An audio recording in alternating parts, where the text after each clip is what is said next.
மூகம் கரோதி வாசாலம் பங்கும் லங்கயதே கிரிம் யத்கிருபா தமகம் வந்தே பரமானந்த மாதவம். சென்ற வகுப்பில் 17வது அத்தியாயத்தை ஆரம்பித்தோம். 17வது அத்தியாயம் அர்ஜுனனுடைய கேள்வியுடன் துவங்கியது. ஸ்ரத்தையை பற்றி கேள்வி அமைந்ததை பார்த்தோம். சாஸ்திரம் கூறிய விதிப்படி ஒருவன் இறை வழிபாட்டை மேற்கொள்ளவில்லை. ஆகவே அவனை அசுர சம்பத்தை உடையவன் என்று சொல்லலாம். ஆனால் அவனிடம் ஸ்ரத்தை இருக்கின்றது. ஸ்ரத்தை அவனுக்கு இருக்கின்ற காரணத்தினால் அவனை அசுர சம்பத்தை சார்ந்தவன் என்றும் சொல்ல முடியாது. அதே சமயத்தில் அவன் சாஸ்திர விதிப்படி செய்யாத காரணத்தினால் அவன் தெய்வீக சம்பத்தை உடையவன் என்றும் சொல்ல முடியாது. இப்படிப்பட்ட நிலையில் அவன் எந்த நிலையில் இருக்கின்றான் என்று கேட்க, பகவான் ஸ்ரத்தையானது 3 விதம்: சாத்விகமான ஸ்ரத்தை, ராஜசமான ஸ்ரத்தை, தாமசமான ஸ்ரத்தை என்று சொல்லி, நாம் சாத்விகமான ஸ்ரத்தையுடன் இருந்து சில விதிமுறைகளை பின்பற்றவில்லை என்றாலும் தவறில்லை என்று கூறினார். கண்ணப்ப நாயனார் முதலியவர்களுடைய பூஜையில் சாஸ்திர விதிப்படி அமையவில்லை. இருப்பினும் அந்த பூஜையானது உத்தமமாக கொள்ளப்படுகின்றது.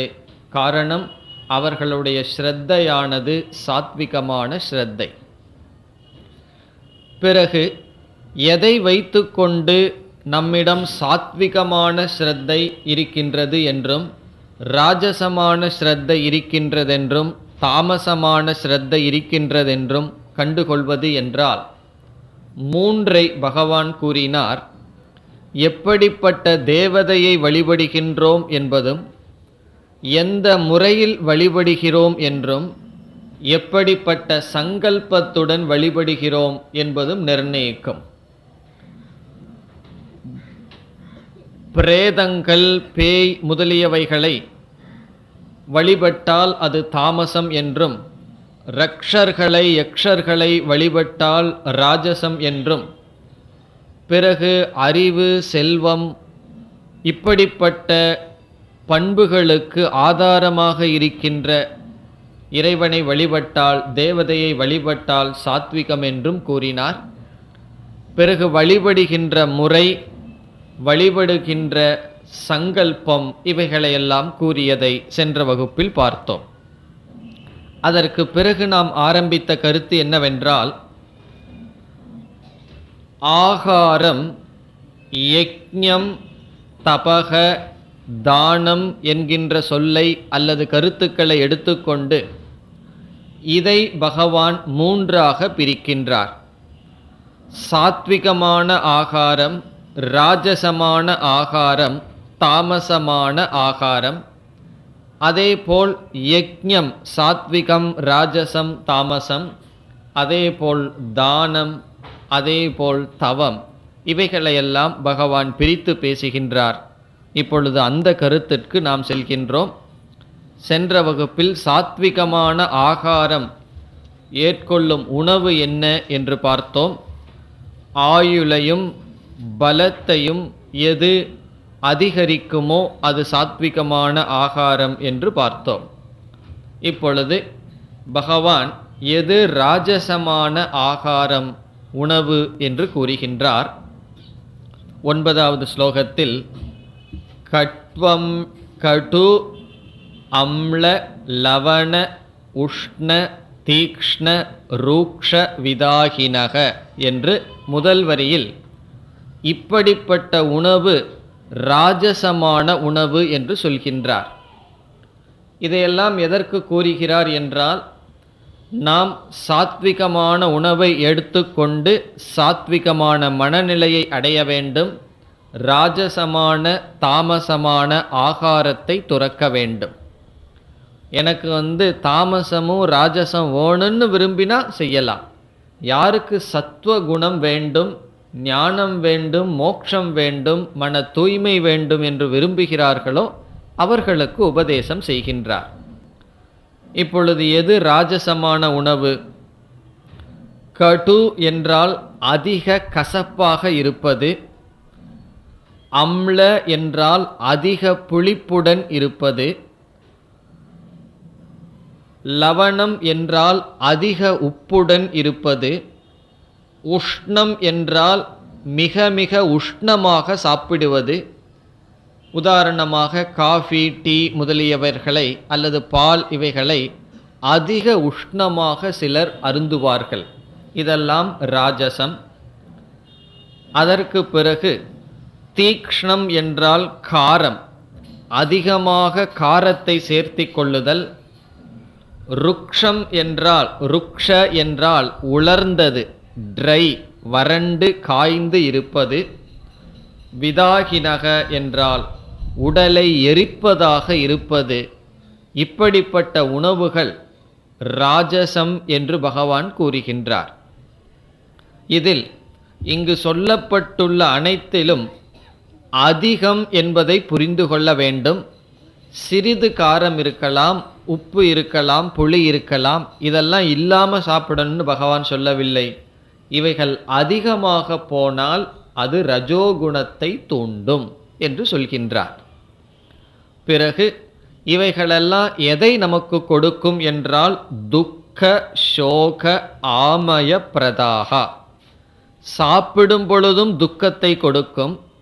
அது அவர்களுக்கு சுகமாக தெரியும், ஆனால் உடலை நாக்கையும் எரிப்பதாக இருக்கும்.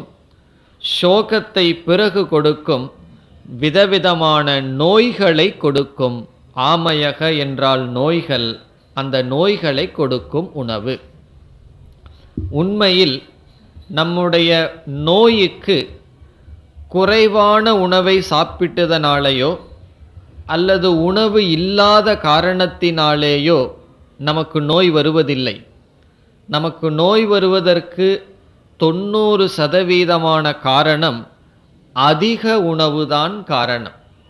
உணவுதான் நமக்கு நோயை கொடுக்கின்றது. உணவு நோயை கொடுக்கின்றது என்று சொல்வதை விட உணவை நோயை கொடுக்கும் கருவியாக பயன்படுத்தி வருகின்றோம்.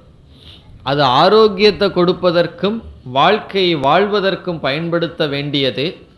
அதிகமாக அளவிலும் சரி அல்லது பொருள்களிலும் சரி உட்கொண்டு நம் நோயை வளர்த்துவதாக இருப்பது இது ராஜசம். இனி தாமசத்திற்கு வந்தால் யாதயாமம் கதரசம் என்றெல்லாம் சொல்கிறார். யாதயாமம் என்றால் சரியாக சமைக்காதது, மந்த பக்குவம், அறகுறையாக வேக வைத்து சாப்பிடுதல். சில பேர்த்து அரிசி சாதத்தையும் கூட அறகுறையாக வேக வைத்து சாப்பிடுவார்கள். அப்படி அறகுறையாக வேக வைத்து சாப்பிடுதல் தாமசமானது. கதரசம் என்றால் அது உடலுக்கு சக்தியை கொடுப்பதாக இல்லாத உணவு. ஏதோ நாக்குக்கு நன்றாக இருக்கும், ஆனால் உடலுக்கு சக்தி இருக்காது, பயனற்ற உணர்வு. இந்த முறுக்கு, அப்பளம், வடை இதெல்லாம் என்னன்னா நாக்குக்கு பிரயோஜனமே தவிர உடலுக்கு ஏதாவது பிரயோஜனம் இருக்கா? அப்படிப்பட்டது. அடுத்தது பூதி என்று சொல்கின்றார். பூதி என்றால் பேட் ஸ்மெல். நம்முடைய ஸ்மெல் என்றால் வாசனை. ஒரு விதமான வாசனை வருவது, துஷ்டமான வாசனை வருவதெல்லாம் பூதி என்று சொல்லப்படுகிறது. இப்போ நாம் சமைக்கின்றோம், அது கொஞ்சம் கெட்டு விட்டது, அதிலிருந்து துஷ்டமான நாற்றம் வருகின்றது, பரவாயில்லை என்று சாப்பிட்டு கொள்வது. அப்படி தவறான அல்லது சகிக்க முடியாத வாசனை வருகின்ற உணவை சாப்பிடுதல். பிறகு பர்யுஷிதம் என்றால் ஒரு இரவுக்கு மேல் வைத்து சாப்பிடுதல். இன்று இரவு நாம் சமையல் செய்து நாளை காலை சாப்பிட்டால் அது பர்யுஷிதம். பர்யுஷிதம்னா ஒரு இரவுக்கு மேல் வைத்திருத்தல். சில பேர் பழைய சோறுனா தான் ரொம்ப விரும்பி சாப்பிடுவார்கள். அதெல்லாம் என்னன்னு சொன்னால் தாமசம். சாப்பிட்டு என்ன பண்ண வேண்டியதுன்னா தூங்க வேண்டியது தான் அடுத்த சோறு வரைக்கும். அப்படி தாமசமான உணவு. அதற்கு அடுத்தது உச்சிஷ்டம் என்று சொல்கின்றார். உச்சிஷ்டம் என்று சொன்னால் ஒருவர் சாப்பிட்டு மீதியை எடுத்து சாப்பிடுதல். இந்த எச்சில் என்று சொல்வது அதெல்லாம் தாமசமானது. அமேத்தியம் என்பது கடைசியாக சொல்லப்படுவது. அமேத்தியம் என்றால் அசுத்தமானது, கடவுளுக்கு நைவேத்தியம் செய்ய அருகதை இல்லாத உணவு. கடவுளுக்கு எதை நெய்வேத்தியம் செய்ய அருகதை இல்லையோ அப்படிப்பட்ட உணவு அமேத்தியம். இந்த உணவை விரும்புபவர்கள் தாமசமானவர்கள். அல்லது இந்த உணவு தாமசத்தை நமக்கு கொடுக்கின்றது. இப்பெல்லாம் கேட்கலாம், ஃப்ரிட்ஜெல்லாம் வந்தாச்சே, அது தாமசமா ராஜசமான்னு சொன்னால் அதெல்லாம் தாமசம்தான். காரணம் என்ன?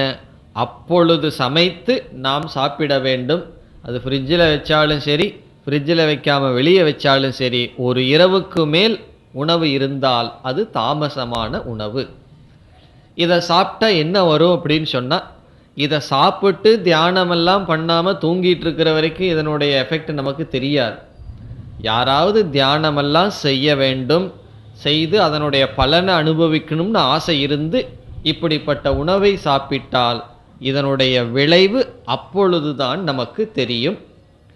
ரஜோகுணத்தை தூண்டுகின்ற உணவை சாப்பிட்டா உட்காரவே வைக்காது. தமோ குணத்தை உணவை சாப்பிட்டா நம்மை உட்கார வச்சு தூங்க வச்சிடும். பிறகு என்ன பண்ணணும்னா சத்வகுணத்தை கொடுக்கின்ற உணவை சாப்பிட்டா அமர வைத்து அமைதியை கொடுக்கும். உணவு ஆரம்ப காலத்தில் நமக்கு நம்முடைய மனதை அதிகமாக பாதிக்கும். இங்கு இனியொரு கருத்து இருக்கு, பகவான் சொல்லல. எந்த உணவையும் அளவுக்கு மீறி சாப்பிட்டா அது சாத்விகம் அல்ல. நான் வெறும் பழம்தான் சாப்பிட்றேன்னு சொல்லி ஒரு 8 மொந்த வாழைப்பழத்தை சாப்பிட்டோம்னு சொல்லணும்னு வச்சுக்கோமே, நான் சாத்விகமான உணவு தானே சாப்பிட்றேன்னா அது என்னன்னா அதுவும் ராஜசம் அல்லது தாமசம். பிறகு பசிக்கும் பொழுது சாப்பிட வேண்டும், பாதி வயிறு தான் சாப்பிடணும். இப்படியெல்லாம் நியமங்கள் இருக்கின்றது. இப்பெல்லாம் எப்படி சாப்பிடுகிறார்கள்னு சொன்னால், ஒரு பாட்டிலில் ஏதாவது நீங்கள் கொட்டுனீங்கன்னு வச்சா நிறைஞ்சிரும். அதுக்கப்புறம் கொட்டணும்னு என்ன செய்வது? அப்படியே அதை குலுக்குன்னு குலுக்கி அதில் கொஞ்சம் இடம் கிடைக்கும், அது மேலே கொட்டுவோம். அதே போல் உள்ள தள்ளி நிறைஞ்சிட்டாலும் கூட ஒரு நெளிஞ்சு மறுபடியும் உள்ள தள்ளி பேக் பண்ணி இதுக்கு மேலே உள்ளே போகாதுன்னு சொன்னாதான் பிளேட்லேருந்து எந்திரிக்கிறது. இப்படி இருக்குது.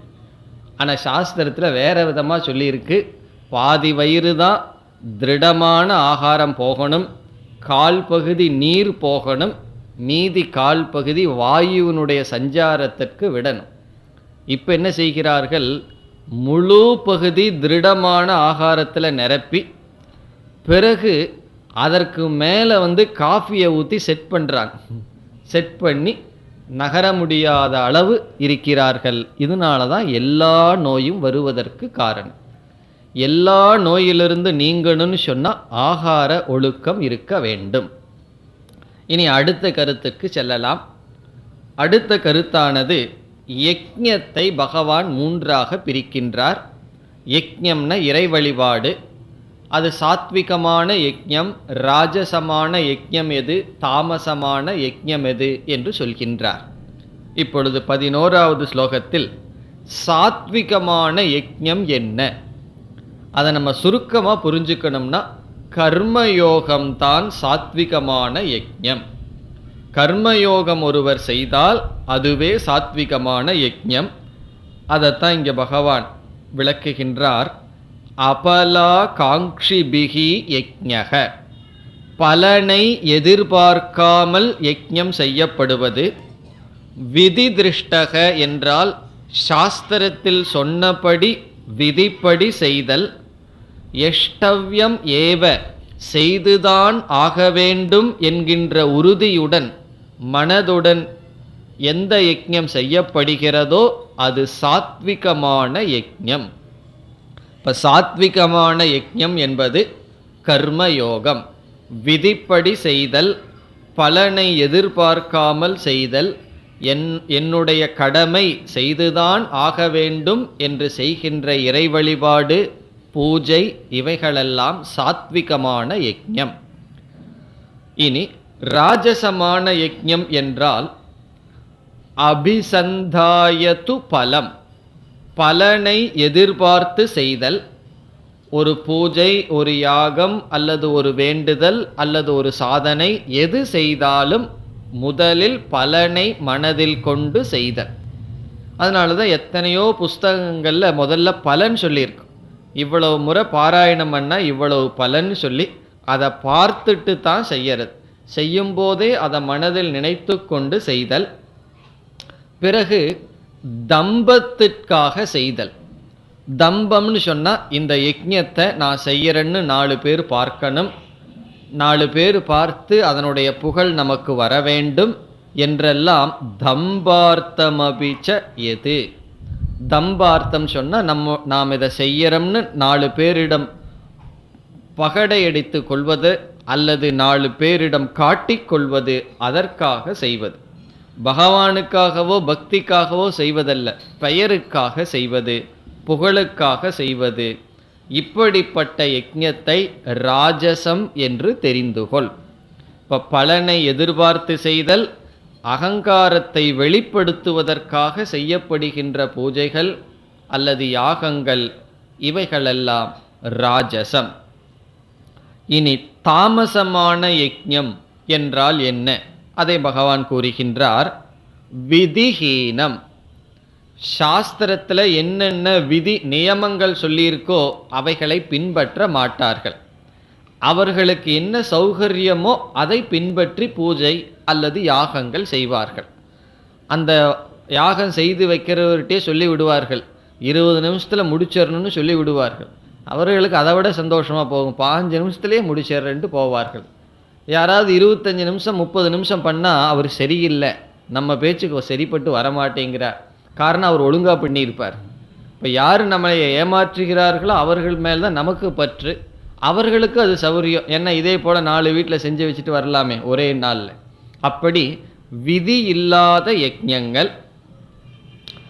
அசிருஷ்டான்னம் என்றால் எந்த ஒரு பூஜை, எந்த ஒரு யாகத்திலும் உணவை அல்லது ஒரு பொருளை தானமாக கொடுக்க வேண்டும். அப்படி உணவை கொடுக்காத யஜ்ஞங்கள். அந்த யஜ்ஞம் முடிஞ்ச உடனே யஜ்ஞத்தில் பயன்படுத்தப்பட்டுள்ள பிரசாதங்களை அல்லது உணவை மற்றவர்களுக்கு கொடுக்க வேண்டும். அப்படி கொடுக்காமல் தன்னுடைய வீட்டில் இருக்கிறவர்களுக்கே கொடுத்து அது எங்கே வரப்போகுதுன்னா மீண்டும் வீட்டுக்குள்ளேயே வரணும். நம்ம வீட்டுட்டு வெளியே போயிடக்கூடாது. அப்படி தானம் செய்யாத யஜ்ஞம். மந்திரஹீனம்.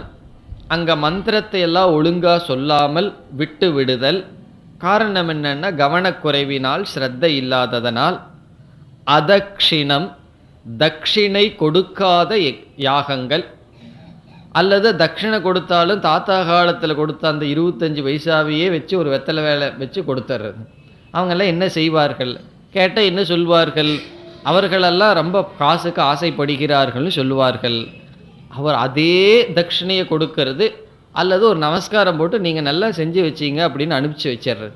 அப்படி யார் யாகத்தை செய்து வைத்தார்களோ அவர்களுக்கு மனதார அதிகமாக பொருளை கொடுக்க வேண்டும். அப்படி கொடுக்காத யாகங்கள், தட்சிணை இல்லாத யஜ்ஞம். எந்த ஒன்றையும் நாம் இனாமாக பெறக்கூடாது. யாராவது ஒன்று நமக்கு செய்து வைத்தால் அது ஏதோ ஒரு விதத்தில் அவர்களுக்கு கொடுக்க வேண்டும். அந்த புத்தி நம்மிடமின்றி சென்று விட வேண்டும். எது எனக்கு ஃப்ரீயாக கிடைக்குதுன்னு சொன்னால் எது இருந்தாலும் வேண்டாம் என்பதுதான் கர்மயோகம். ஃப்ரீன்னு சொன்னால் இனாமாக என்னுடைய உழைப்பு இல்லாமல் எதையும் எடுத்துக்கொள்ளக்கூடாது. அப்படி இல்லாமல் தட்சிணை கொடுக்காத யாகங்கள் தாமசமானது. ஸ்ரத்தா விரகிதம். ஸ்ரத்தை இல்லாமல் செய்வது. ஏதோ செய்ய சொல்லிவிட்டார்கள் செய்யணுமே என்று ஒரு நம்பிக்கை இல்லாமல் செய்தல். இதனால் பலன் வருமா? இப்போ ஒரு பித்திருக்கு ஒரு காரியம் செய்கிறோம்னு வச்சுக்குவோமே, அது அவங்களுக்கு போய் சேருதோ இல்லையா, இப்படியெல்லாம் ஒரு நம்பிக்கை இல்லாமல் ஏதோ செய்யவில்லை என்றால் வீட்டில் ஏதோ சத்தம் அதிகமாக வரும், அதற்காக செஞ்சிடலான்னு சொல்லி ஏதோ ஒரு காரணத்தில் சிரத்தை இல்லாமல் செய்தல், இதெல்லாம் என்னன்னா தாமசமான வழிபாடு பூஜைகள். இனி அதற்கு அடுத்ததாக பகவான் தபம் என்ற சொல்லிற்கு வருகின்றார். இங்கே 4 கருத்தை எடுத்துட்டு சாத்விகம், ராஜசம், தாமசம்னு பிரிக்கிறார். முதலில் பகவான் எடுத்துக்கொண்டது ஆகாரம், இரண்டாவது எடுத்துக்கொண்டது யஜ்ஞம் வழிபாடு, மூன்றாவது தபஸ், நான்காவது தானம். இந்த தபம் என்ற இடத்திற்கு வரும்பொழுது பகவான் தபத்தை எது சாத்விகமான தபம், எது ராஜசமான தபஸ், எது தாமசமான தபஸ் என்று சொல்வதற்கு முன் 3 விதமான தவம் இருக்கின்றது என்று சொல்கிறார். 3 விதத்தில் தபம் செய்யப்படுகிறது என்று சொல்லி பிறகு சொல்லப் போகின்றார் சாத்விகம், ராஜசம், தாமசம் என்ன என்று. 3 விதமான தபஸ் என்னவென்றால், காயிக தபஸ், இந்த உடலில் செய்யப்படுகின்ற தவம், வாச்சிகமான தவம், வாக்கினால் செய்யப்படும் தவம், மனதினால் செய்யப்படுகின்ற தபம் மானசம் தபக. அப்போ காயிகம் தபகன்னு சொன்னால் உடல்ல செய்யப்படுகின்ற தவம், மனதினால் செய்யப்படுகின்ற தவம், பிறகு வாக்கினால் செய்யப்படுகின்ற தவம் என்று பகவான் தவத்தை 3 நிலையிலிருந்து பேசுகின்றார்.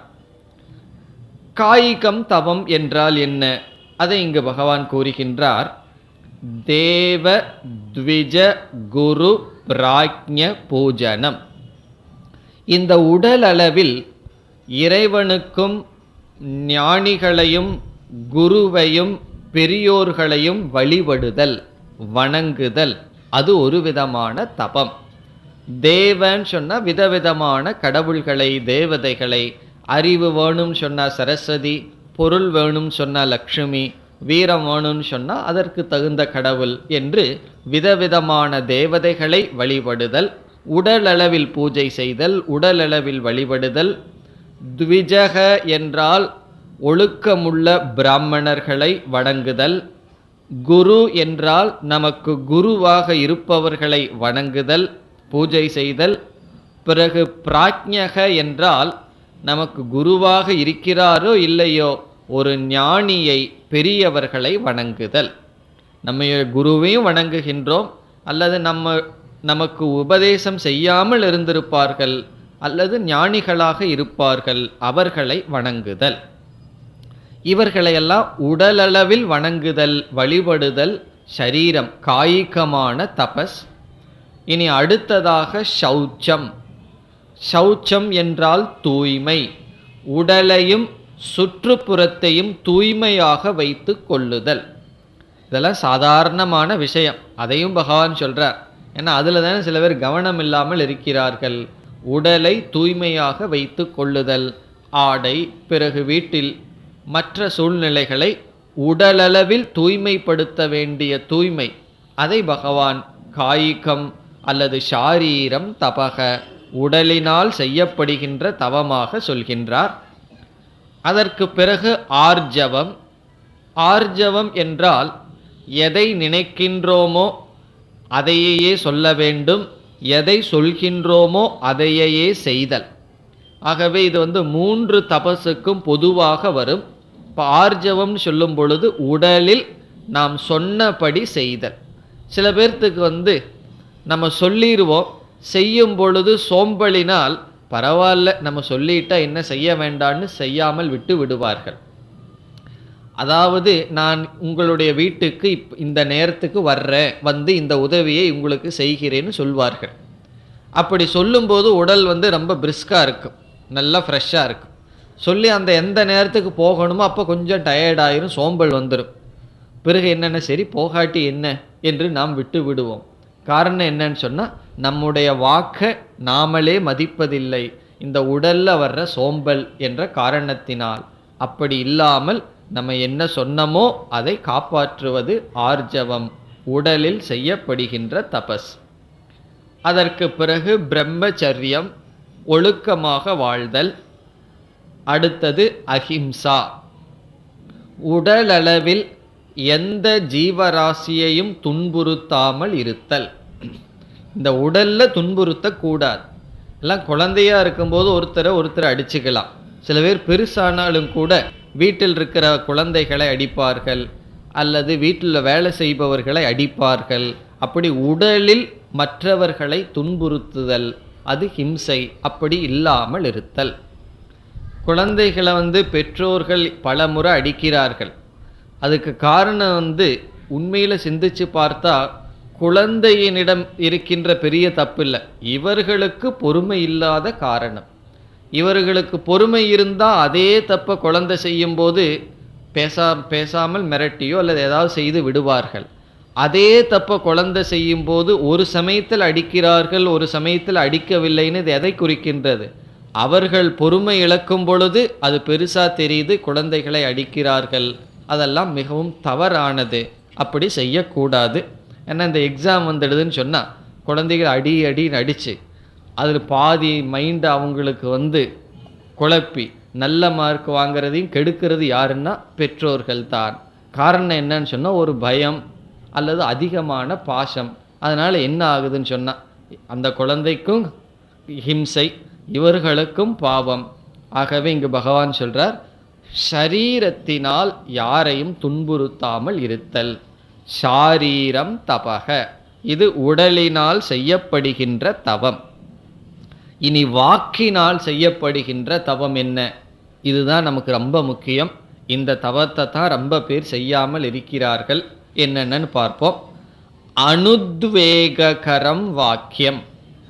நாம் சொல்கின்ற சொல் யாருடைய மனதையும் புண்படுத்தாமல் இருக்க வேண்டும். அனுத்வேககரம்னா யாரையும் புண்படுத்தாத சொல். நம்மிடம் ஒருவரை புண்படுத்த, ஒருவரை ஹிம்சைப்படுத்த நாம் பயன்படுத்துகின்ற கருவி வாக்காக இருக்கின்றது, சொல்லாக இருக்கிறது. ஒரு வயதுக்கு மேலே அடிக்கிறதோ உதைக்கிறதோ செய்ய மாட்டோம். ஒருத்தருடைய மனதை புண்படுத்தணும்னா நாம் பயன்படுத்துகின்ற கருவி நம்முடைய வாக்காக இருக்கிறது. அப்படி இருக்கக்கூடாது. பிறகு சத்தியம். சத்தியம்னா உண்மையை பேச வேண்டும். உண்மையை பேசுனா அது வாக் தபஸ். மற்றவர்களுடைய மனதை புண்படுத்தாமல் பேசினால் அது வாக் தபஸ். பிறகு பிரியம். பிரியம்னு சொன்னால் மற்றவர்களிடம் பேசும் பொழுது இதமாக பேச வேண்டும். ஒரு பிரியத்தை கொடுப்பது, இன்பத்தை கொடுப்பதாக பேச வேண்டும். அதற்கு பிறகு ஹிதம். ஹிதம்னா அது நன்மையாகவும் இருக்க வேண்டும். இப்போ ஒருவரிடம் நீங்கள் இந்த மது அருந்துங்கள்னு சொன்னால் அவருக்கு ரொம்ப பிரியமாக இருக்கும். காரணம் என்ன சொல்லியிருக்கார் பகவான் கீதையில்? நீ பேசுனீன்னா அது மற்றவங்களுக்கு பிரியமாக இருக்கிறத பேசணும்னு சொல்ல, உடனே ஹிதம்னு சொல்லிட்டார். நீ பேசுகிற பிரியம் நன்மையாகவும் இருக்க வேண்டும். ஆகவே நம்ம பேச்சில் என்னென்ன நிபந்தனைகள், நாம் பேசணும்னு சொன்னால் அது நன்மையாக இருக்க வேண்டும். அந்த நன்மையையே பிரியமாக சொல்ல வேண்டும். சில பேர் நல்லதை சொல்லுவார்கள், பிரியமில்லாமல் சொல்லுவார்கள், கரடு முரடான வார்த்தையில் சொல்வார்கள். இப்போ பிரியமாக சொல்ல வேண்டும், நன்மையானதை பேச வேண்டும், உண்மையானதை பேச வேண்டும். ஒருவருடைய மனம் புண்படுத்தாமல் நாம் பேச வேண்டும். வயது ஆக ஆக நம்ம மற்றவர்களை மனதை புண்படுத்த, மற்றவர்களை பழி வாங்க நம்ம வாக்கைத்தான் பயன்படுத்திகிட்டு இருக்கோம். அதனால தான் சில பேர் சொல்லுவார், அந்த அவருக்கு நாக்கு ரொம்ப நீளம், ரொம்ப கூர்மை, இப்படியெல்லாம் பேசுவார்கள். அப்படியெல்லாம் நாம் பேசாத வண்ணம் இருக்க வேண்டும். இது அவ்வளவு சுலபம் இல்லை, கஷ்டம்தான். கஷ்டப்பட்டாவது நாம் என்ன செய்யணும்? இந்த குணத்தை அடைய வேண்டும். காரணம் என்னன்னு சொன்னால், வேதாந்தம் நம்ம படிச்சுட்டு இருக்கோம் அல்லது ஆன்மீக சாதனைகள் செய்கிறோம். நமக்கு ஒரு அளவுகோல் வேணும் அல்லவா? இதனால் ஏதாவது பலன் வந்துட்டுருக்கா, இல்லை இது ஒரு பொழுதுபோக்காக தான் நானும் இதை பண்ணிகிட்டு இருக்கிறேன்னா, இந்த நேரத்தில் வீட்டில் இருந்தால் கஷ்டமாக இருக்குது, இங்கே வந்தால் நல்ல ஓப்பன் ஸ்பேஸாக வேறு இருக்கா, ஏதோ காதில் விழுகுது, பொழுதுபோக்காக இருக்குது, இப்படி காலம் ஓடிட்டுருக்கா, அல்லது நிஜமாலுமே என்னுடைய ஆன்மீக வாழ்க்கையில் முன்னேறனான்னு சொன்னால் அதற்கு ஒரு அடிகோல் ஸ்கேல் வேணுமல்லவா? அதுதான் இதெல்லாம். எந்த அளவுக்கு நான் மற்றவங்களை புண்படுத்தாமல் பேசி பழகியிருக்கேன், எந்த அளவுக்கு நான் உண்மையை பேசி பழகியுள்ளேன், எந்த அளவுக்கு பிரியமாக இதமாக நன்மையை பேசி பழகியுள்ளேன், இதெல்லாம் தான் நம்முடைய முன்னேற்றத்திற்கான அறிகுறிகள். நம்ம முன்னேறி வர்றதுங்கிறதுக்கு என்ன அறிகுறிகள்னா இப்படிப்பட்ட பாவனைகள். இனி அடுத்தது சொல்றார், ஸ்வாத்தியாய அபியசனம். சாஸ்திரம் படித்தல் வாக் தபஸ் என்று சொல்கின்றார், அல்லது பாராயணம் செய்தல். பாராயணம் செய்தல் சொன்னால் பகவத்கீதையோ அல்லது மகான்களுடைய நூல்களையோ பாடல்களையோ வாயார சொல்லுதல், அது வாக்கில் செய்யப்படுகின்ற தபஸ். இப்போ முதல்ல எல்லாம் மற்றவர்களிடம் பேசும் பொழுது என்னென்ன நியமங்கள் அப்படின்னு சொன்னார். இப்படி இனிமேல் எப்பெல்லாம் நம்ம வாய் திறக்கப்படுகிறதோ அப்பொழுதெல்லாம் என்ன நினைக்கணும்? முக்கியமாக இந்த 3 தான், சத்தியம், ஹிதம், பிரியம். இந்த 3 இருந்தாவே நன்மையாக இருக்கணும். அது ஏன் நன்மைன்னு சொல்கிறோம்னா, உண்மையை எல்லாம் பேசணுங்கிற அவசியம் இல்லை. எதெல்லாம் உண்மை இருக்கோ அதெல்லாம் நான் பேசிகிட்டு இருக்கேன்னு சொன்னால் அது அவசியம் இல்லை. அது நன்மையாகவும் இருக்கணும், அது பிரியமாகவும் இருக்கணும். இப்போ சில சமயம் உண்மையையும் நன்மையையும் சொன்னால் பிரியமாக இருக்காதுன்னு சொன்னால் அது பரவாயில்ல, அந்த பிரியத்தை விட்டுறலாம். அவர்களுக்கு அது பிரியமாக இல்லை, ஆனால் அது நன்மையும் உண்மையாக இருந்தால் முடிந்த அளவு அவர்களை மனதை அவர்களுடைய மனதை பாதிக்காமல் நாம் பேச வேண்டும்.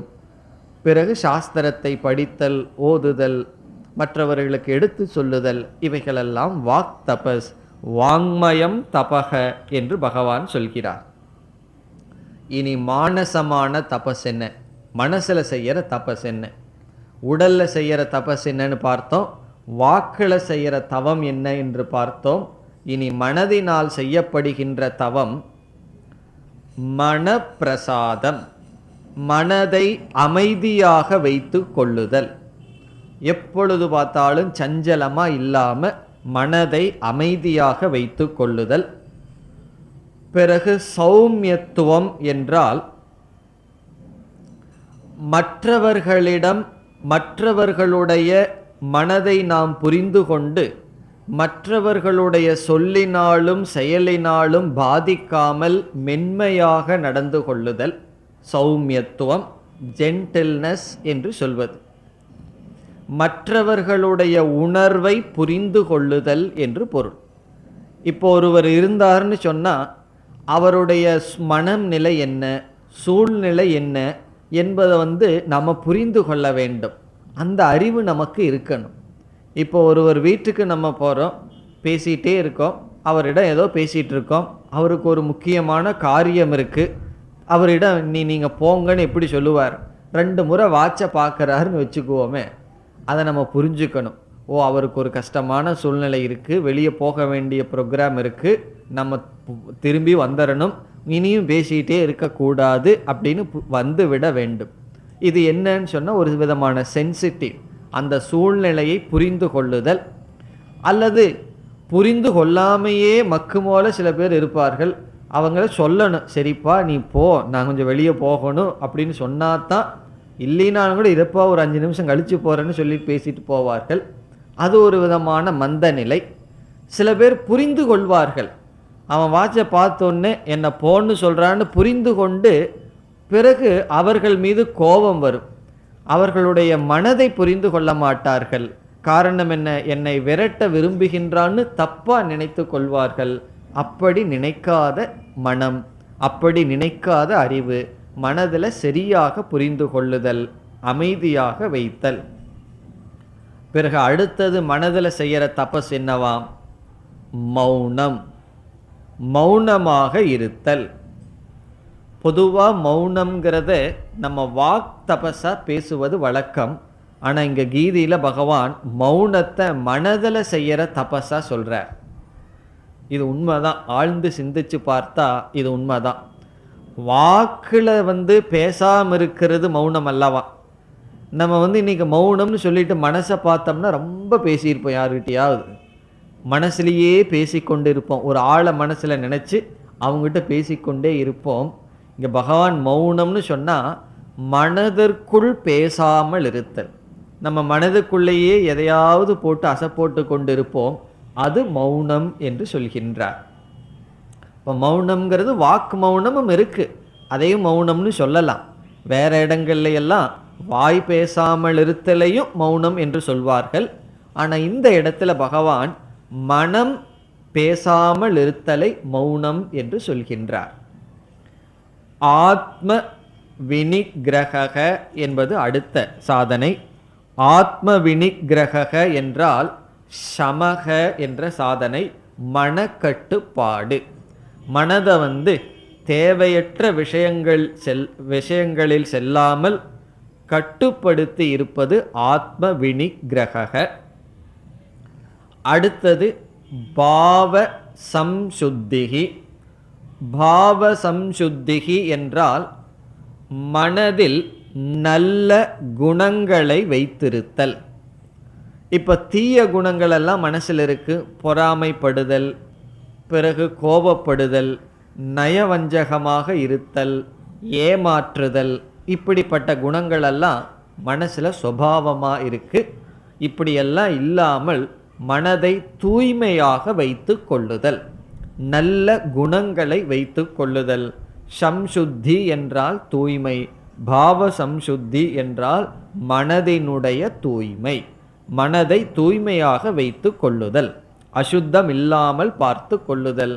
காமம், குரோத, லோபம், மோக, மதம், ஆச்சரியம் எல்லாம் எழுதி வச்சிருக்காங்களே, இதெல்லாம் என்னன்னா அசுத்தி, அது இல்லாமல் பார்த்து கொள்ளுதல். சில பேர்த்துக்கு இதெல்லாம் இருக்கும், பிறகு மனதை வந்து ஒருமுகப்படுத்தி இருப்பார்கள். அதை வந்து நம்ம வந்து மன தூய்மையை அடைந்தவர்கள், மானச தபஸ் பண்ணுபவர்களெல்லாம் சொல்லக்கூடாது. இப்போ ராவணன் முதலியவர்களுக்கெல்லாம் மன தூய்மை இல்லாமல் ஆனால் பெரிய தபம் செய்தார்கள், மனதை அடக்கி. அது எவ்வளோ நாள் இருந்ததுன்னா கொஞ்ச நாள் தான் இருந்தது. ஆகவே வெறும் மனதை அடக்குனால் மட்டும் போதாது, அத்துடன் நல்ல குணங்களை வைத்திருக்க வேண்டும், தீய குணங்களை நீக்க வேண்டும்.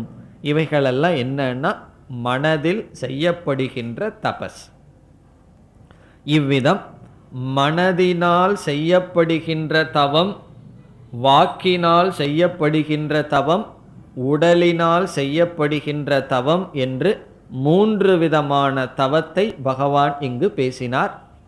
இதில் நம்ம பார்த்தோம்னு சொன்னால் உடலில் செய்கிறது சுலபமாக இருக்கும், வாக்கில் செய்கிறது கொஞ்சம் கஷ்டமாக இருக்கும், மனதில் செய்கிறது அதை விட கஷ்டமாக இருக்கும்.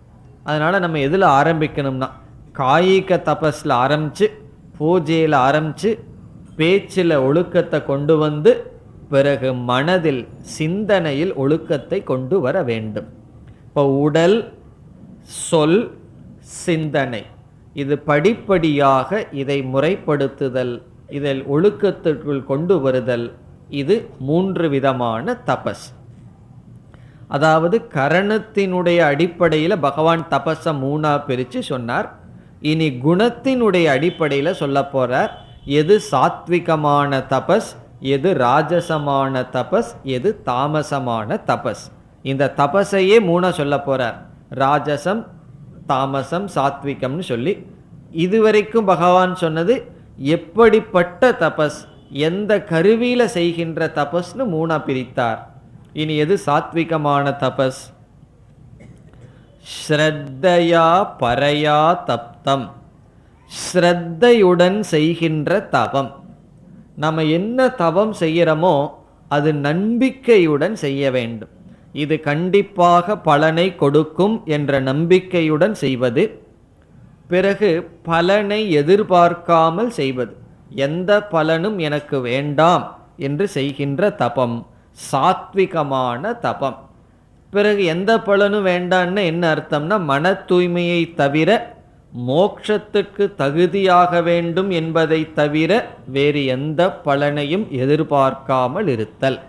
நாம் மோட்சத்துக்கு தகுதியாகணும், அப்படிப்பட்ட தவத்தை, அதற்காக தவத்தை செய்தல், வேறு பலனை எதிர்பார்க்க கூடாது. பிறகு எது ராஜசமான தபஸ் என்றால் சத்காரமான பூஜார்த்தம். சத்காரம்னு சொன்னா மற்றவர்கள் என்னை புகழ வேண்டும் என்று செய்கின்ற தபஸ். பூஜான்னு சொன்னா என்னை வழிபட வேண்டும் என்று மேற்கொள்கின்ற தவம். பிறகு மற்றவர்களெல்லாம் என்னை உயர்வாக நினைக்க வேண்டும், மானம் என்று அதற்காக தவம் செய்தல். நான் இந்த மாதிரி தவம் செய்தால் மற்றவர்கள் என்னை பூஜை செய்வார்கள், மற்றவர்கள் என்னை உயர்வாக நினைப்பார்கள், மற்றவர்கள் என்னை புகழ்வார்கள் என்று புகழுக்காகவும் தம்மை உயர்வாக நினைக்க வேண்டும் என்பதற்காகவும் பிறகு பூஜைக்காகவும் செய்கின்ற தபம், அதெல்லாம் ராஜசமான தபம்னு சொல்லி, பிறகு தம்பம் தன்னை வெளிக்காட்டிக் கொள்வதற்காகவும் செய்யப்படுவது. அதனால தான் எந்த தபஸ் நாம் செய்தாலும் நாம் இந்த தவத்தை செய்கிறோம்னு மற்றவங்களுக்கு சொல்லவே கூடாது. ஒரு விரதம் இருக்கோம் அல்லது மௌனம் இருக்கோம் அல்லது ஏதாவது ஒரு தவம் நாம் மேற்கொண்டால் நான் இந்த தபஸை பண்ணுறேன்னு சொல்லி மற்றவர்களுக்கு தெரியாமல் நம்மளவில் நாம் செய்ய வேண்டும். சாரதா தேவி காலையில் 3 மணிக்கு எழுந்து ஜபம் செய்வார்களாம். அது ரொம்ப வருஷம் யாருக்குமே தெரியலையாம். காலையில் 4 மணிக்கு ஒரு அன்பர் கங்கை கரையில் நடந்து போகும்போது ஒரு கல் மாதிரி ஏதோ இதில் போய் அடித்து விழுந்தாராம். பார்த்தா அங்கே சாரதா தேவி 3 மணிக்கே எழுந்து குளிச்சுட்டு ஜபம் பண்ணிட்டு இருந்தார்களாம். அப்போ தான் தெரிய வந்துதான் இவர்கள் இப்படி ஒரு தபம் செய்கிறார்கள் என்று. காரணம் என்னன்னா, இது வெளியே 4 பேர்த்துட்டு சொல்வதல்ல. ஒரு நாள் ஏமாந்து 4 மணிக்கு எந்திரிச்சிட்டா எல்லாத்துட்டையும் போய் சொல்கிறோம் இன்னைக்கு இந்த நேரத்தில் எந்திரிச்சிட்டேன்னு. நாளைக்கு அப்புறம் அது 8 ஆகுது. காரணம் என்னவென்றால் நாம் செய்கின்ற தபம் வெளியே சொல்லக்கூடாது. இப்படி செய்கின்ற தவத்தை பகவான் சொல்றார் அச்சலம். இதெல்லாம் கொஞ்ச நாள் தான் இது இருக்கும். தம்பத்துக்காகவும் பெருமைக்காகவும் செய்கிற தபஸெல்லாம் கொஞ்ச நாள் தான் ஓடும். அதற்கு மேலே அவங்களால செய்ய முடியாது, பிறகு பலனும் வராது. அத்ருவம் அச்சலம் சொல்றார். சலம் அத்ருவம். சலம்னு சொன்னால் இது தபஸ் ரொம்ப நாள் தொடராது, இதுக்கு பிரயோஜனமும் கிடையாதுன்னு சொல்றார்.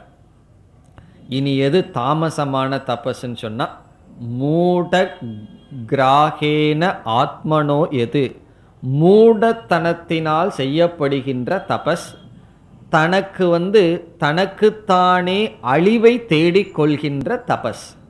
ஆத்மனக பீடையா கிரியதே. இந்த தவம் என்ன செய்யுதுன்னா அவர்களையே அழித்து கொள்ளும். பிறகு பரஸ்ய உற்சாதனார்த்தம், மற்றவர்களை அழிப்பதற்காக செய்கின்ற தபஸ். மற்றவர் இந்த தபம் செஞ்சால் மற்றவர்கள் அழிவார்கள்ங்கிறதுக்காக செய்வது.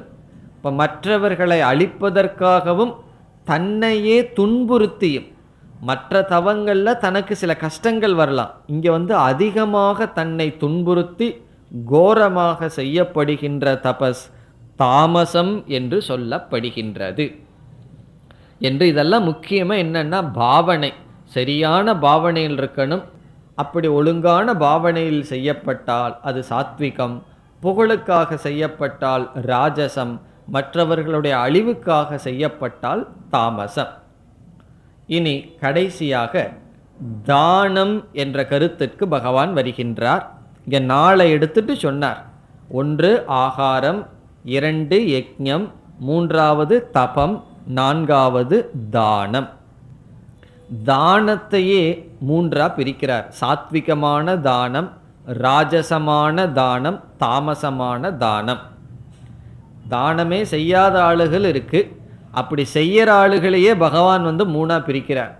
செய்யற ஆளுகளே குறைவு, அந்த குறைவுகளையும் 3ஆ பிரித்து சாத்விகமான வர்றது ரொம்ப குறைவாக இருக்க போகுது. என்ன நிபந்தனை சொல்றாருன்னா, எந்த விதமான பிரதிகாரம்னு சொன்னால் எதிர்பார்ப்பும் இல்லாமல், ஒருத்தருக்கு நான் ஒன்று கொடுக்குறேன்னு சொன்னால் திருப்பி செய்வார்களா செய்ய மாட்டார்களாங்கிற எதிர்பார்ப்பு இல்லாமல், சரியான தேசத்தில் சரியான காலத்தில் சரியான பாத்திரத்திற்கு கொடுக்கின்ற தபம். தேசே காலேச்ச பாத்திரேச்ச. அவனுக்கு அது வாங்குபவனுக்கு தகுதியான பாத்திரமாக இருக்கணும், சரியான நேரத்தில் கொடுக்கணும், சரியான இடத்துல கொடுக்கணும். இப்போ இங்கே ஒருவர் ஒரு பெரிய கம்பளத்தை கொடுத்தாருன்னு வச்சுக்கோமே, ஏற்கனவே நம்ம வெந்துட்டுருக்கோம், கம்பளியை நம்ம இங்கே கொடுத்து என்ன பிரயோஜனம்னா அது ஒரு பிரயோஜனம் கிடையாது, சரியான தேசத்தில் கிடையாது. பிறகு இமயமலையில் போய் குளிர் காலத்தில் அதை கொடுத்தா பிரயோஜனம், வெயில் காலத்தில் போய் அதை தானம் பண்ண என்ன பிரயோஜனம்? சரியான காலத்தில் இல்லை. அல்லது சில பேர் சில உதவியை கேட்பார்கள், அந்த நேரத்தில் அவர்களுக்கு தேவையாக இருக்கும், அப்போ கொடுக்காம தேவையில்லாத காலத்தில் கொடுத்தா என்ன பிரயோஜனம்? இப்போ சரியான பாத்திரம், சரியான காலம், சரியான தேசம். ஒருவன் மது அருந்துவதற்காக நம்மக்கிட்ட தானம் கேட்குறான், கொடுத்தோம்னு சொன்னால் அது பாத்திரமா? அது சரியான பாத்திரம் அல்ல, அது சாத்விகம். இனி என்ன ராஜசம்னு சொன்னால் பலனை எதிர்பார்த்து கொடுத்தல் ராஜசம். இப்போ இவனுக்கு நம்ம தானம் பண்ணோம்னா ஏதோ ஒரு பிரயோஜனம் நமக்கு கிடைக்கும் அப்படின்னு சொல்லி பலனை எதிர்பார்த்து செய்வது. பிறகு கொடுக்கும்போதே மனவேதனையோடு கொடுக்கறது, ஐயையோ கொடுக்கறனே அப்படின்னு உள்ள பல்லெல்லாம் நல்லா சிரிச்சிட்டு இருக்கும், மனதுக்குள்ளே எப்படி இருக்குன்னா போகுதே கையை விட்டு அப்படின்னு சொல்லி பரிக்ளிஷ்டம்னு சொல்லி பகவான் சொல்கிறார். மனதில் கஷ்டத்தோட வேண்டாம் வெறுப்பாக கொடுக்கறது. பிறகு ஏன் வேண்டாம் வெறுப்பாக கொடுக்குறீங்களா? இதனால் ஏதாவது பிரயோஜனம் நமக்கு கிடைக்கலாம், அப்படி கொடுத்து பார்க்கலாமேன்னு சொல்லி கொடுத்தல், அது ராஜசம். தாமசம்னா என்னன்னு சொன்னால் சரியான தேசத்தில் கொடுக்காம, சரியான காலத்தில் கொடுக்காம, சரியான பாத்திரத்துக்கு கொடுக்காமல் இருத்தல். பிறகு அப்படியே கொடுத்தாலும் அவர்களை அவமானப்படுத்தி கொடுத்தல். கொடுக்கும்போது அவங்கள அவமானப்படுத்துறது. சில பேர் பொருளை எல்லாம் தூக்கி எறிவார்கள் எடுத்துகிட்டு போன்னு சொல்லி, அதெல்லாம் ரொம்ப தவறு. ஒருவர் வாங்குறாருன்னு சொன்னால் நம்மக்கிட்ட அவர் ஏற்கனவே மனதில் ஒரு கஷ்டத்தோடு தான் வந்திருப்பார், வாங்குறமே அப்படின்னு ஒரு சங்கடம் ஏற்கனவே இருக்கும். அது தெரியாமல் அந்த சங்கடத்தை நீக்க வேண்டியது நம்மளுடைய கடமை. இவர்களுடைய அகங்காரத்தினால் அல்லது தமோ குணத்தினால் அந்த சங்கடத்தை வளர்ப்பார்கள். அப்படி இருப்பது தாமசமான தபம். அவமானப்படுத்தி இகழ்ந்து கொடுத்தல். பிறகு 10 முறை வர வைக்கிறது. எதுக்காவது கோயில் டொனேஷன் போய் கேட்டோம்னு சொன்னால் ஒரு முறை ஒன்றா கொடுக்கணும், இல்லை வேண்டான்னு சொல்லணும். வேண்டான்னு சொல்லிட்டா ப்ரிஸ்டீஜ் வேறு போயிடும், பக்கத்து வீட்டில் இருக்கிறவர் வேற கொடுத்துட்டார், நம்ம கொடுக்கலன்னு சொன்னால் அது ப்ரிஸ்டீஜ் போயிடும். அது ப்ரிஸ்டீஜுக்கு தகுதி கிடையாது, இருந்தாலும் அது போயிடும். அதனால் அப்புறம் வாங்க இப்போ வாங்கன்னு சொல்லி அவர்களை 10 முறை நடக்க வைப்பது. சில பேர்த்துக்கெல்லாம் அனுபவம் இருக்கும், உங்கள் கோயிலுக்கெல்லாம் போய் கேட்டு பார்த்து. அதெல்லாம் என்னன்னு சொன்னால் தாமசமானது. அதனால் அப்படிப்பட்டவர்கள்கிட்ட கேட்டு ஒரு நல்ல காரியம் பண்ணவே வேண்டாம். ஒரு நல்ல காரியம் பண்ணணும்னா கொடுப்பதற்கு காத்துட்டு இருக்கிறவங்ககிட்ட தான் நம்ம வாங்கணும். அப்படிப்பட்ட மனிதர்களுடைய உதவியே நமக்கு தேவையில்லை. இப்போ இது தாமசமான தானம். இதோடு 4 விதமான கருத்தை பகவான் முடித்து கொண்டு இனி கடைசி பகுதியில் ஓம் தத் சத் என்ற சொல்லுக்கு பகவான் விளக்கம் கொடுக்கின்றார். இந்த வார்த்தையை சில சமயங்களில் கேட்டிருப்பீங்க. ஓம் தத் சத் என்பது இதனுடைய தத்துவத்தை பகவான் இறுதியாக பேசுகின்றார். இதை எப்படி பேசுகிறார் என்றால், ஒரு பக்தன் இருக்கின்றான் அல்லது ஒரு மனிதன் சாத்விகமான ஸ்ரத்தையுடன் இருக்கின்றான். அவனுடைய ஸ்ரத்தையில் குறையில்லை, பாவனையில் குறையில்லை. ஆனால் சாஸ்திரத்தில் என்ன கருத்து சொல்லியிருக்கு அப்படிங்கிறதுல அறியாமையுடன் இருக்கின்றான். அவன் சில யாகங்கள், பூஜைகள், விதிமுறைகள் அல்லது ஏதோ ஒரு பாராயணம் இப்படி ஒன்றை செய்கின்றான். அதில் சில குறைகள் விட்டன. அதாவது சாஸ்திரம் சொன்னபடி இல்லை, அந்த மந்திரத்திலேயோ அல்லது ஏதோ ஒரு விதத்தில் ஒரு யாகத்தில் குறை ஏற்பட்டு விட்டது. அந்த குறையை நிவர்த்தி செய்வது எப்படி என்றால், ஓம் தத் சத் என்று சொல்லி முடித்தால் அந்த குறைகளெல்லாம் நீங்குகின்றது என்று பகவான் சொல்றார். அப்போ ஒரு யாகத்தை ஆரம்பிக்கும் பொழுதும் முடிக்கும் பொழுதும் ஓம் தத் சத் என்று சொன்னால் நமக்கு தெரியாமல் தெரிஞ்சு கவனக்குறைவினால அல்லது சோம்பல்னால செஞ்சால் அதெல்லாம் போகாது. நம்ம அறியாமையினால் ஒரு தவறு நடந்தால் அந்த பாபம் வராமல் யாகம் பூர்த்தியாக பயன்படுத்துகின்ற சொல் ஓம் தத் சத் என்கின்ற சொல். இதில் பகவான் என்ன சொல்கின்றார், இந்த 3 சொல்லுமே இறைவனை குறிக்கின்ற சொல். ஓம்ங்கிறது பகவானுக்கு ஒரு பெயர். இப்படி நமக்கெல்லாம் ஒரு பேர் இருக்கல்லவா, அது போல தத் என்பதும் பகவானுக்கு ஒரு பெயர், சத் என்றாலும் பகவானுக்கு ஒரு பெயர். இப்போ ஓம்னு சொன்னாலும் அது பகவானை குறிக்கின்ற சொல். தது என்றால் அது என்று பொருள், அதுவும் பகவானுக்கான பெயர். சத் என்றாலும் அதுவும் இறைவனை குறிக்கின்ற சொல். இதில் இங்கே பகவான் என்ன சொல்றார், சில பேர் ஓம் தத் சத்துன்னு சொல்லி செய்கிறார்கள், சில பேர் ஓம் என்று சொல்லி மட்டும் காரியத்தை ஆரம்பிக்கிறார்கள், முடிக்கிறார்கள். சில பேர் தத் என்று சொல்லி, தது என்று சொல்லி காரியத்தை ஆரம்பிக்கிறார்கள், முடிக்கிறார்கள் என்று சொல்கின்றார். அதனால் இந்த மூன்றையும் சொல்லணுங்கிற அவசியம் இல்லை. மூன்றுமே பகவானுடைய பெயராக இருக்கின்ற காரணத்தினால் ஓம்னு சொல்லி ஆரம்பித்து ஓம்னு சொல்லி முடித்தாலே அதில் ஏதாவது ஒரு குறை இருந்தால் இந்த சொல்லே மங்களமான இந்த மூன்று சொற்களுமே அந்த குறைகளை நீக்கி யாகத்தை, பூஜைகளை அல்லது ஏதாவது ஒன்றை அது பூர்த்தி செய்கின்றது. இப்போ கிரகப்பிரவேசம்னு ஒன்று பண்ணுறோம், இது ஏதாவது ஒரு காரியம் பண்ணுறோம், அதில் சில லோபங்கள் வந்து விட்டது, தவறுகள் வந்து விட்டதுன்னு சொன்னால் அது வந்துருன்னு நினச்சே ஓம்னு ஆரம்பிச்சிட வேண்டியது, முடிக்கும்போது ஓம் என்று சொன்னால் அது நிறைவு பெறுகிறது. அதனால் நான் இதை தப்பு பண்ணிட்டனே, இந்த பூஜையை மாற்றி பண்ணிட்டனே, இதை வச்சிருக்க கூடாதே அப்படிங்கிற குற்ற உணர்வெல்லாம் நமக்கு இருக்கக்கூடாது. என்ன பக்தியோடு செய்கிறோம். இங்கேயே பகவான் சொல்கிறார் ஓம்னு சொல்லி ஆரம்பித்து ஓம்னு சொல்லி முடிக்க வேண்டும் என்று சொல்கிறார். பிறகு இந்த ஓம் தத் சத் அப்படின்னு சொல்லி இந்த மூன்று சொற்கள் பகவானை குறிப்பதற்கு என்ன காரணம் என்றால், சிருஷ்டி காலத்தில் ஓம் தத் சத் என்று சொல்லித்தான் வேதங்களும் பிராமணர்களும் அல்லது உலகமே படைக்கப்பட்டது என்று பகவான் சொல்றார். இந்த உலகமே ஓம் தத் சத் என்று சொல்லித்தான் ஆரம்பிக்கப்பட்டது. ஆகவே ஓம் என்று சொல்லித்தான் யக்ஞம், தானம், தபம் என்ற காரியங்கள் ஆரம்பிக்கப்படுகிறது. இப்போ நம்ம பார்த்தோம் எது சாத்விகமான யக்ஞம், எது ராஜசமான யக்ஞம்னெல்லாம் பார்த்தோம். அதே போல் தபம், அதே போல் தானம், இவைகளெல்லாம் பார்த்தோம். நம்ம மனசில் என்னமோ சரியான பாத்திரத்துக்கு தான் தானம் கொடுக்கணும்னு நினைக்கிறோம். சில சமயம் நமக்கு தெரியாமல் போயிடலாம், தவறானவர்களுக்கு தானம் கொடுத்துடலாம்.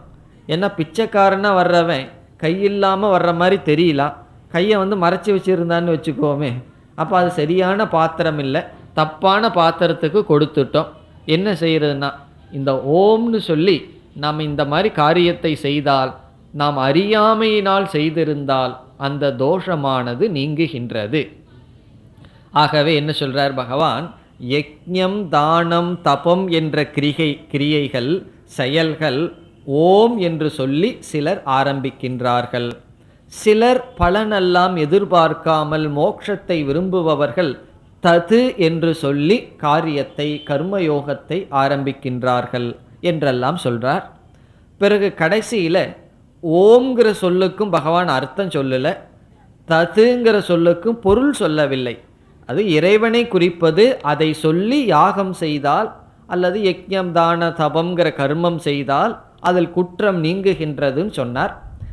சத் என்ற இடத்தில் வரும்பொழுது சத்துங்கிற சொல்லுக்கு 5 பொருள் பகவான் கொடுக்கின்றார். இந்த சத்துன்னு சொன்னாவே பிரம்மத்தை குறிக்கும். இதற்கு என்னென்ன பொருள் இருக்கின்றது என்றால், முதல் பொருள் இருத்தல் என்று பொருள். சத் பாவே, பாவே என்றால் எக்ஸிஸ்டன்ஸ், இருத்தல் என்பது சத் என்ற சொல்லுக்கு முதல் பொருள். இரண்டாவது நல்லது என்று ஒரு பொருள், சாதுபாவம் என்றால் நன்மை, குட் என்பது. மூன்றாவது நல்ல செயல், சத் கர்ம. பொதுவாக நல்லதுன்னு ஒரு அர்த்தம், மேன்மையான செயலுக்கும் சத் என்று சொல்லப்படுகிறது. பிறகு யாகம், யக்ஞம், தானம் இவைகளையெல்லாம் செய்தால் இவைகளுக்கு எது ஆதாரமாக இருக்கின்றதோ, ஸ்திதியாக இருக்கிறதோ அதை சத் என்றும் சொல்லப்படுகிறது. நம்முடைய சரியான பாவனை இவைகளெல்லாம். இது நான்காவது. நான்காவது என்னன்னு சொன்னால், யக்ஞம், தானம், தபம் இவைகளுக்கு ஸ்திதியாக காரணமாக எது அமைகிறதோ அது சத் என்று சொல்லப்படுகிறது.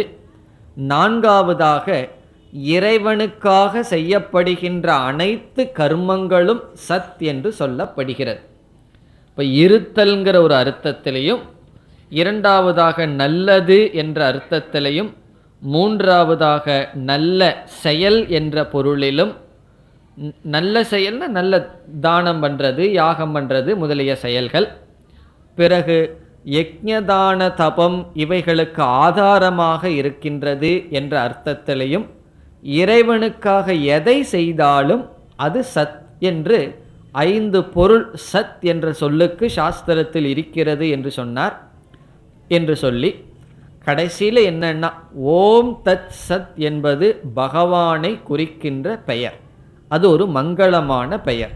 அறியாமையினால் நாம் ஏதாவது வழிபாடு பூஜையில் தவறு செய்திருந்தால் அதை தவறை நீக்க இந்த ஏதோ ஒன்றை சொல்லலாம் அல்லது 3ஐயும் சொல்லலாம். அதனால தான் சில சமயம் ஏதாவது முடிக்கும்போது ஓம் தத் சத் என்று முடிப்பார்கள். பிறகு கடைசி ஸ்லோகத்தில் பகவான் சொல்றார், ஸ்ரத்த இல்லாமல் செய்கின்ற யாகம், ஸ்ரத்த இல்லாமல் செய்கின்ற தவம், ஸ்ரத்த இல்லாமல் எதை செய்தாலும் அது பலனில்லை என்று முடிக்கின்றார். என்ன, இந்த அத்தியாயமே ஸ்ரத்தையை பற்றி ஆரம்பித்த அத்தியாயம். கடைசி ஸ்லோகத்தில் என்ன பண்றார், ஸ்ரத்தையினுடைய பெருமையை சொல்லி பகவான் முடிக்கின்றார். இந்த ஸ்ரத்தை இல்லாமல் எது செய்தாலும் பிரயோஜனம் இல்லைன்னு சொல்றார். இப்போ ஒருவர் ஒன்று செய்யணும்னா நம்பிக்கையோடு செய்யணும், நம்பிக்கை இல்லைன்னா செய்யாமல் இருக்கிறதே பெட்ரு. காரணம் என்னென்னா, செய்யறது அவங்களுக்கு பிரயோஜனமே இல்லை, டைம் தான் வேஸ்ட்டுன்னு பகவான் சொல்கிறார். ஸ்ரத்தை இல்லாமல் தபம் செய்தலும், தானம் செய்தலும், யாகம் செய்தலும், பூஜை செய்வதும் பிரயோஜனம் இல்லைன்னு சொல்லி ஸ்ரத்தையினுடைய மகிமையை சொல்லி இந்த 17வது அத்தியாயத்தை முடிக்கின்றார். இனி நமக்கு கடைசி 18வது அத்தியாயம் இருக்கின்றது. அதை அடுத்த வகுப்பில் ஆரம்பிக்கலாம். ஓம் பூர்ணமத பூர்ணமிதம் பூர்ணாத் பூர்ணமுதச்யதே பூர்ணஸ்ய பூர்ணமாதாய பூர்ணமேவாவசிஷ்யதே. ஓம் சாந்தி சாந்தி சாந்தி.